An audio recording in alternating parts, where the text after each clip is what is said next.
श्री स्वामी समर्थ आपल्या सर्वांसाठी अत्यंत महत्त्वाची माहिती. कराग्रे वसते लक्ष्मी, करमूल्ये सरस्वती, करमध्ये तू गोविंद, प्रभाते कर दर्शनम.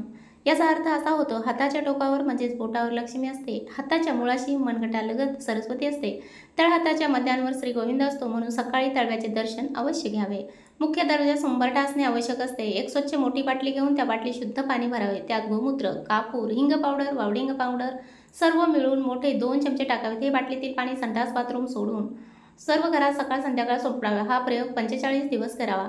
लक्ष्मी साधना होण्यासाठी पौर्णिमेच्या रात्री आंघोळ करून रात्री 12:18 चंद्राकडे पाहून गायत्री मंत्र 12 वेळा म्हणून कोणाशीही न बोलता झोपी जावे. जर बोलण्याचा प्रसंग आला तर बोलल्यानंतर पुन्हा हातपाय धुवून पुन्हा चंद्रबिंबाकडे पाहून गायत्री मंत्र 12 वेळा जपावा. गायत्री मंत्र सर्वांनाच माहीत आहे. ओम भूर्भुवः स्वहा तत्सवितुर्वरेण्यं भर्गो देव धीमहि धियो यो न प्रचोदयात्.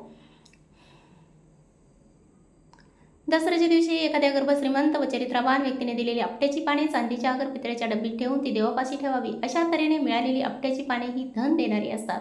हा प्रयोग सर्वांनी करावा. आपल्या सर्वांसाठी अत्यंत लाभदायक आहे. असे केल्याने आपल्या घरामध्ये श्रीमंती येते. आपल्याला दुःखांना सामना करावा लागत नाही. घरातून कामानिमित्त बाहेर पडताना शहराच्या वरच्या खिशात थोडे तरी पैसे ठेवावेत. मोकळ्या खिशाने कधीही घराबाहेर पडू नये. पैसा पैशाकडेच खेचला जातो, शाश्वत सत्य आहे. घराच्या व दुकानाच्या दरवाजाला पायाने स्पर्श करू नये. रोज सकाळी पूजा झाल्यानंतर घरात शंख न विसरता फुंकावा. असे केल्याने आपल्या सर्व इच्छा मनातील पूर्ण होतात आणि आपल्याला यश मिळते. श्री स्वामी समर्थ हा जप घरातल्या सर्वांनी किमान 108 वेळा म्हणावा. कोणाही एका व्यक्तीने रोज 1000 जप करावा. धन लाभ होतो. लक्ष्मी प्राप्तीचा सोपा आणि अनुभवसिद्ध उपाय म्हणजे पिठात थोडी साखर मिसळून ते पीठ मुंग्यांना खाऊ घालावे. असा अनुभव अनेकांना आला आहे. म्हणून आपण सर्वांनी हा प्रयोग नक्की करावा.